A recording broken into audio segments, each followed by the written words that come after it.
Lads, put the pitchforks down. I know you've seen the title of this video and you think I'm absolutely insane, but let me land, let me cook. As you can see, the title of this video is why I think Real Madrid will win the Champions League this season. And I think they'll win it this season not through Ancelotti's black magic tactics, but I think they'll win it through good football and just being a better team in general. You know, I think Madrid are seriously some sleeping giants and they're going under the radar. No one's really paying attention to them, but if you've watched the opening 3 games of the season, they've not looked the best by any means, but they have looked a lot more solid than they have done in the past, especially compared to last season. But before we get into that, I need you guys to do a couple things for me. I need you guys to like the video, comment if you agree with me or if you think I'm just absolutely insane, and make sure you also subscribe to the channel. Now, first of all, I'm going to talk about the first reason why I think Real Madrid will win the Champions League is the new manager and the new recruitment. Madrid's recruitment over the summer has actually been very underrated. They signed players like Dean Huijsen, Trent on a free, and if you watch Madrid last season, they were really struggling with injuries in their defense. So seeing that they've made 2 defensive signings, cool, I get Trent isn't the greatest defensive fullback in the world, but making 2, signings in defensive positions shows that they are aware of their problems and they are not ignoring them and they are trying to tackle them head on, which is what I think Xabi Alonso has been trying to do. I'll speak more on Xabi Alonso dealing with issues within the club a bit later on into the video, but for now I'm just going to review the signings that he's made. Dean Huijsen, absolutely world class. He is very underrated and he has been so good for Madrid so far. Trent, he's been solid, he's not been the best, he's probably still settling in to life at Madrid. You know, Madrid is a heavy shirt to wear, or Real Madrid at least is a very heavy shirt to wear, so he's probably still adjusting to it a little bit, but Huijsen has settled in so quickly. He's just such a different type of centre back that Madrid have. You know, he can play with the ball at his feet, he can make, line breaking passes into their midfield, into their wingers, and he's just a very unique player in Madrid's squad. But even if you look at some of the more underrated signings, like their new left back Alvaro Carreras, he has been so solid so far this season for Madrid. I even think he might be the most underrated signing any team has made over the course of the summer. But now let's move on to the next reason, and I think the next reason is, no Glaze, but they're getting Jude Bellingham back, and they have gone 100% in the league so far without Bellingham, who, let's be honest, over the past 2 seasons has been easily a top 2 player for Madrid. So having him back in the squad is going to be such a huge help for them because he really runs that midfield for them. He really does. So having him back after a long time out is just going to give the squad such a big boost for the rest of the season. And now on to what I was talking about earlier with what Xabi Alonso has been doing behind the scenes. I think this guy's put a couple players into shape. For example, Vinny. We're seeing Vinny press now. We're even seeing Vinny start on the bench,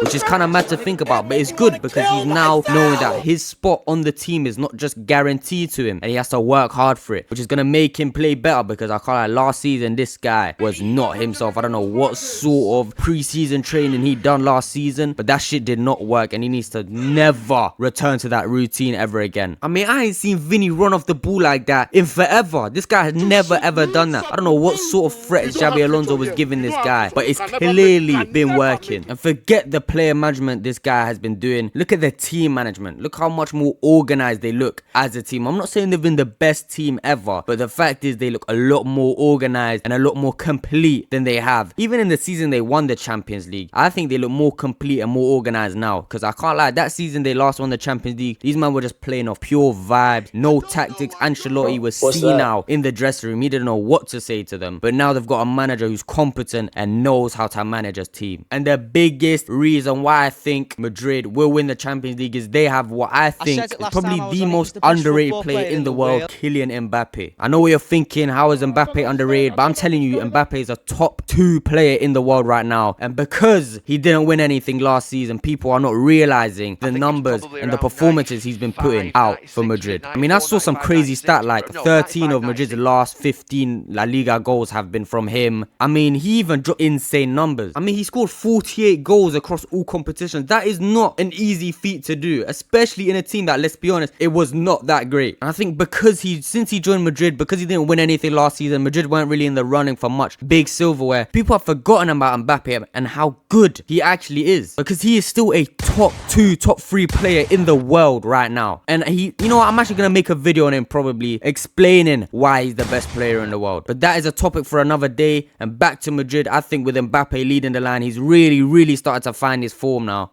we saw that towards the end of last season, beginning of this season, he's been an absolute joke for Madrid. But who knows, I might be completely out of my mind. And if I am, then we'll see throughout the course of the season if I actually am or not. Because I don't think I am. I think I'm actually cooking with this theory. They don't have no more black magic. They need to rely on actual football. But anyway, folks, that is all I have time for today. If you like the video, give the video a thumbs up. Comment if you agree with me down below. If you don't agree with me, then let me know as well. Like the video, give it a big fat thumbs up. Kiss the like button. That's right, kiss it. And make sure you subscribe. I'll see you guys all in the next one.